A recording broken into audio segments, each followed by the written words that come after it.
Paris is the most beautiful city in the world. The wide boulevards, the elegant buildings with their wrought iron balconies, the grand avenues converging on monuments and plazas. It feels timeless, like the city has always looked this way. It hasn't. 170 years ago, Paris looked completely different. Narrow medieval streets, dark alleys where sunlight never reached, buildings crammed together so tightly that disease spread like wildfire. A city that had barely changed since the Middle Ages. Then one man tore it all down and built what we see today. His name was Georges Eugene Haussmann, and his reasons for rebuilding Paris were not what you might think. Yes, he wanted beauty. Yes, he wanted modernity. But there was another purpose behind those wide boulevards. A purpose that had nothing to do with aesthetics and everything to do with control. This is the story of how Paris became Paris, and why the most beautiful urban design in history was also an instrument of political repression. To understand what Haussmann did, you have to understand what Paris was before him. Medieval Paris had grown organically over centuries. Streets followed ancient paths. Buildings were constructed wherever there was space.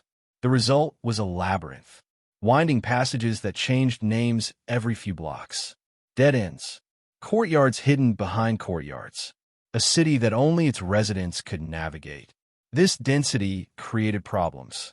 Cholera epidemics killed tens of thousands in 1832 and again in 1849. The lack of sewers meant waste accumulated in the streets. The lack of light and air meant tuberculosis was endemic. Paris was one of the deadliest cities in Europe. But the density also created something else. Revolution. In 1830, Parisians overthrew their king. In 1848, they did it again. The narrow streets of Paris were perfect for rebellion. Residents could build barricades from paving stones and furniture. Soldiers couldn't maneuver. Cavalry was useless. A few hundred determined revolutionaries could hold off an army.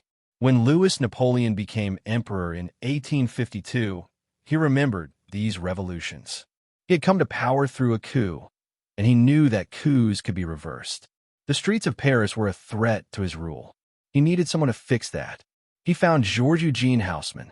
Haussmann was a bureaucrat, a prefect who had proven himself capable of getting things done without worrying too much about who got hurt in the process.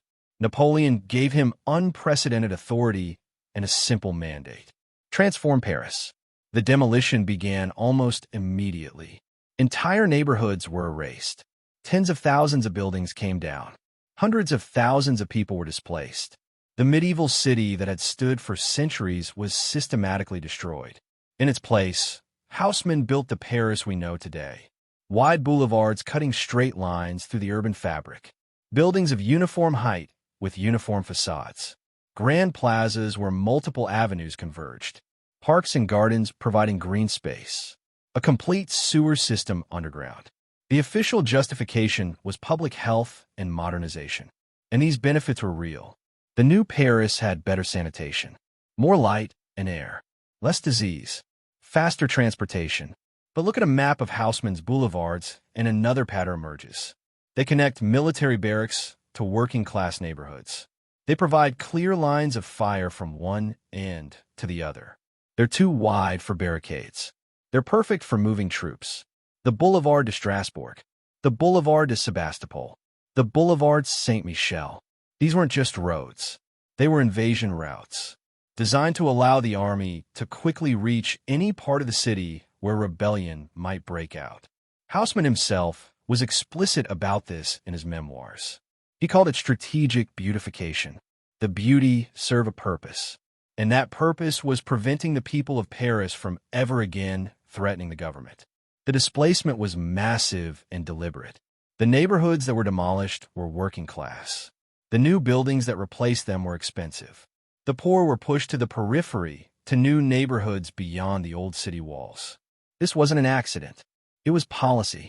Remove the dangerous classes from the center of Paris. Replace them with the bourgeoisie. Make the heart of the city safe for the regime. The boulevards also destroyed the social fabric that made revolution possible. The old neighborhoods had been tight-knit communities. Everyone knew everyone. Information spread quickly. Organizing was easy. The new Paris was atomized. Residents didn't know their neighbors. The grand apartments faced inward, away from the street. The cafes that had been centers of political discussion were replaced by more respectable establishments. The city became harder to organize precisely because it became easier to navigate. This is the dark genius of Haussmann's design. It worked on multiple levels simultaneously. The wide boulevards were beautiful and functional and repressive all at once. You couldn't separate the aesthetics from politics. They were the same thing, and it worked. There were still uprisings after Haussmann. The Paris Commune of 1871 was one of the most radical revolutionary episodes in French history. But the communards struggled precisely because of Haussmann's boulevards. The army could move freely. The old barricade tactics were less effective. The revolution was crushed with terrible violence. After that, Paris never seriously threatened the French state again. The city that had made and unmade governments became a city that governments could control. Haussmann had achieved his goal. Now, I want to be careful here. I'm not saying that Paris is ugly or that we shouldn't appreciate it. The city is genuinely beautiful. The uniformity of the buildings creates a harmony that feels peaceful. The boulevards are pleasant to walk down. The parks are lovely, but beauty is never neutral. Someone decides what gets built and what gets destroyed. Someone decides who benefits and who pays the price. In Paris, those decisions were made by an authoritarian regime for authoritarian purposes. This doesn't mean we should tear down Haussmann's Paris. That would be absurd. The city has become something more than its origins. It belongs to the people who live there now, not to the emperor who commissioned it. But it does mean we should think carefully about urban design. Every city embeds values in its structure. Every choice about streets and buildings and public spaces reflects someone's priorities. The question is whose priorities and for what purpose. Modern cities face similar choices. When we build highways through poor neighborhoods, we're doing what Haussmann did. When we design public spaces that discourage gathering, we're doing what Haussmann did. When we use urban renewal to displace communities, we're doing what Haussmann did. The language changes. We talk about traffic flow and economic development and blight removal. But the effects are often the same. The powerful reshape cities to serve their interests. The powerless are pushed aside. Haussmann's legacy extends beyond Paris. His techniques were copied worldwide. The grand boulevards of Brussels, Barcelona, Mexico City all drew inspiration from Paris. So did the urban renewal projects of the 20th century. Robert Moses in New York explicitly cited Haussmann as a model. This is how ideas spread. A technique developed for political repression becomes an aesthetic standard. The wide boulevard becomes synonymous with modernity and progress. No one remembers, or wants to remember, why the boulevards were wide in the first place. There's also a subtler legacy. Haussmann established the idea that cities could be comprehensively planned, that a single vision could reshape an entire metropolis, that experts knew better than residents what a city should look like. This idea has done enormous damage over the past century and a half. The housing projects that failed, the highways that destroyed neighborhoods, the urban renewal that renewed nothing. All of these traced back to the belief that cities should be designed from above rather than grown from below. Haussmann proved that top-down planning could produce beauty. But beauty at what cost? And for whose benefit? Today, Paris is struggling with the consequences of its own success. The city center is so desirable that ordinary Parisians can't afford to live there. The working class that Haussmann displaced to the periphery is still in the periphery, now in the banlieues that ring the city.